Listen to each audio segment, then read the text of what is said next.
At the Madlanga Commission today, Major General Petronella van Rooyen reminded the country that the Constitution of South Africa deliberately insulates the police from political interference.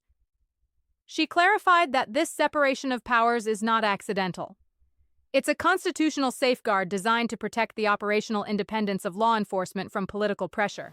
Let's proceed from page 16, paragraphs 36 and 37. At this juncture, I pause to note that clear constitutional distinction exists between the political responsibility of a minister and the operational control of a national commissioner. The minister focuses on policy, governance, and political accountability, whereas the national commissioner controls and manages the day-to-day operations of a police service in accordance with the minister's policy directives. This structure... Sorry, General, I may be mistaken. I think you are using the term policy directives for the first time. Perhaps Advocate Siegels Ncube could help us with the word search, control, find, and see if it does appear before now. But let me continue so long. By directives, are you referring to the same thing as directions, which is the word referred to in section 2072, or is your idea of directives something different? Chair, my idea is, as I explained the directives earlier in my testimony. I'm asking a direct question. Is that the same thing as a section 2072 direction, or is it something different? That is the same thing, in my understanding, yes. All right. Now, you seem to collapse what appear to be two concepts, collapse into one, what appear to be two concepts in section 2072. Section 2072 refers to policy and directions. The very fact that the Constitution puts them like that suggests that they are separate concepts. I do not know, perhaps through an interpretative exercise, one could say there isn't really a difference. I don't know. But the Constitution says policy and directions, and you've suddenly collapsed them into one. Policy directions. In fact, you simply use policy now as an adjective, qualifying the noun directions, so that what for you appears to be the most important concept is directions. Yeah. So policy is merely adjectival, whereas the two appear to be two separate concepts. Do you want to please comment on that? Chair, I concede. You are correct.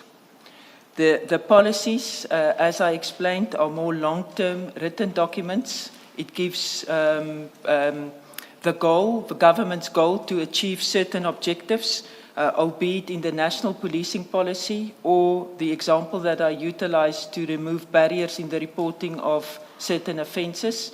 And it aims the implementation by the police of long-term goals. These are not things that can be achieved overnight, but it is constant goals that should be entrenched in the police, in its operations, working towards that goal and ultimately achieving it. That would be my understanding of policy. Whereas directions are more short-term, immediate action. As I indicated, it can be written or verbal. What are you doing about gangsterism? I need a report, or I need you to do something about this. And in that regard, my statement may unnecessarily have caused confusion, for which I apologize. No problem at all, General. I've actually also been exercising my mind over what these mean. I know General Masemula did give his interpretation. You have given your interpretation as well. And when you were engaged by my colleague, Commissioner Baloyi, and you gave an example of what you understand to be a direction as envisaged in Section 2072. I was interrogating within my mind the question whether, for example, the example you gave cannot actually also be policy. For example, if the minister says we should no longer prioritize such a crime, or we must prioritize such a crime, it's very difficult for me to say that's not policy. It's only a direction. It seems to me it may actually be both policy and a direction. I'm just stating that to say that this is an issue that raises serious interpretation issues. Yes. I'll leave it at that. I won't ask you to comment. Thank you, Advocate Mutau.